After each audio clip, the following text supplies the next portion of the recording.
Hello and welcome to a brand new episode of Beat the Experts, brought to you by Falcone Moon Ford. Alongside Mike Bires, I'm Andrew Chiappazzi. Hey Jay, we have 6 Beaver County area football teams still alive in the WPIAL Championship hunt. 3 play Saturday at Heinz Field. At 11 a.m., Rochester's playing OLSH in the 1A final, and at 2 o'clock, Derry's playing Aliquippa in the 3A final. And on Friday night, we have 3 semifinals: 5A, West Allegheny, and in 2A, Southside and Freedom. A lot of games to get to, so let's start with the championship games, Mike, and we'll begin with the Class 1A championship between Rochester and OLSH. It's been so fascinating to watch this blossom into a true rivalry over the past couple of years. Some close games, some great finishes between these two, and now it goes on the biggest stage of the season for both of them.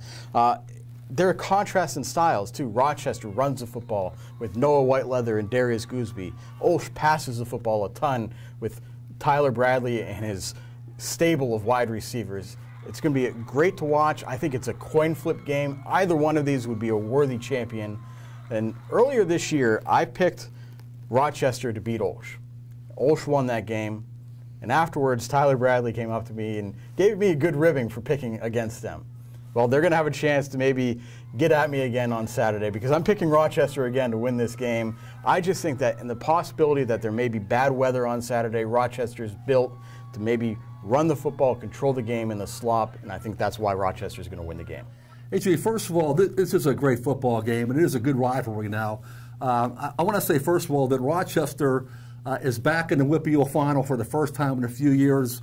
A powerhouse for many, many years in single-A football. First when Dan Matzik was the coach, and now Gene Matzik, his brother, is the coach there.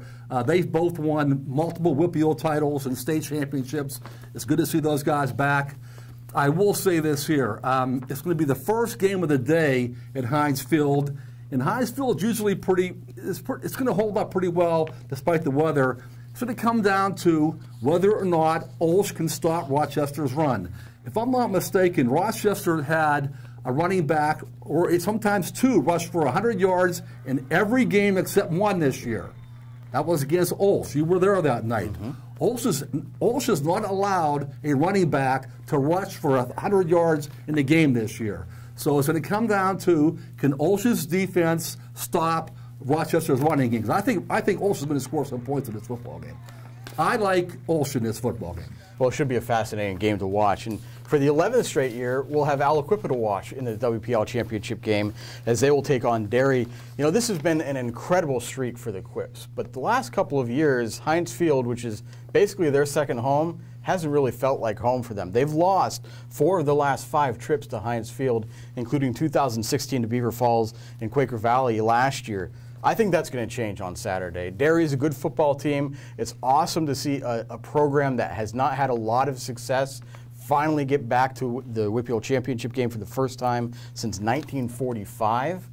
So that's going to be awesome for them. But Aliquippa is just the better team. Aliquippa's defense is going to be able to load up to stop Derry's running game. And that Aliquippa offense, from their passing game to their running game, is just so dynamic. They're going to have all kinds of options on Saturday. Aliquippa is going to win this game. Yeah, I agree, AJ. You know what? These two teams met 2 years ago in the WPIAL semifinals. And that was that great Derry team that was unbeaten. Derry had beaten Central Valley in the quarterfinal run, I believe. Then in the semis, the Quips smoked them. I think it was 46-20, and the score was 26-0 at one point in the second quarter. This is a better Quip team, I think, than it was 2 years ago. And this is not as good a Derry team as it was 2 years ago. Also, in the last couple of weeks, the Quips have been running the ball a lot more. The weather's getting colder, windier, some rain in the forecast possibly. Avante McKenzie has been the chief. He scored 9 touchdowns the last 2 weeks. Quips are going to roll, I think, in this football game. Well, let's move into the semifinals, which are happening Friday night, and we'll begin in Class 5A, where West Allegheny is playing defending champion Gateway. You know, West Allegheny is definitely the underdog here. I think Gateway is a heavy favorite to repeat as WPIAL champions, and for good reason. Their offense is absolutely incredible, extremely dynamic, and their defense is stout as well.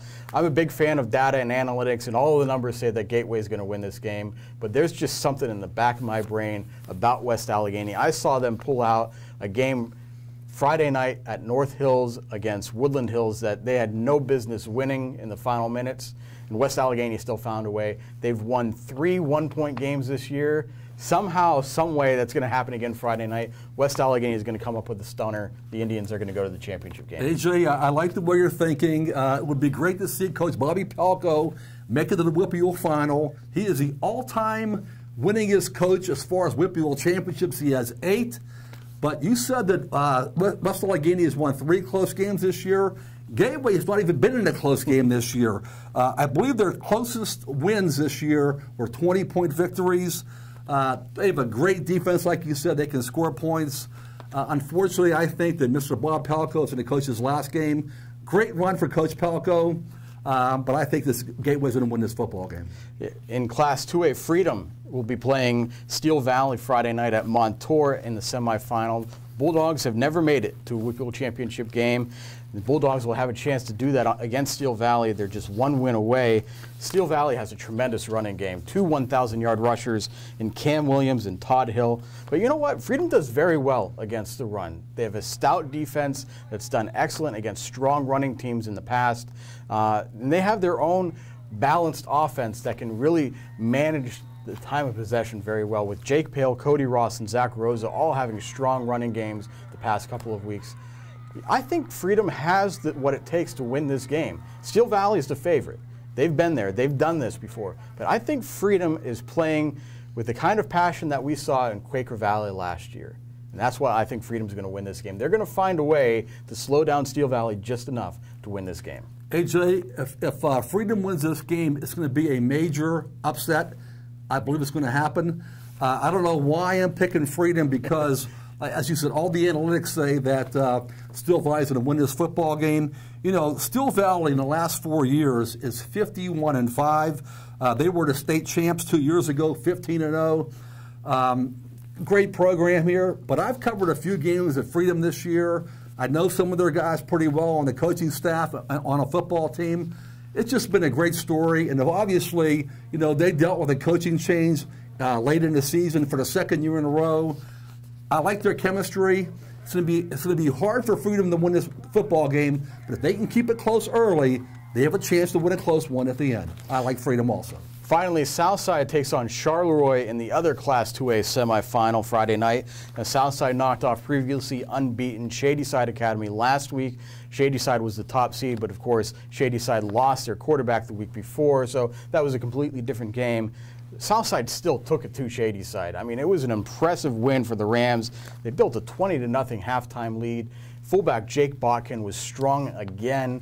The Rams have always found a way to somehow run the football well in all of their wins. All 9 games, they've had a 100-yard rusher, and sometimes they've had 2 and even come close to having 3 100-yard rushers. That running game is so dynamic that it can change a game in an instant.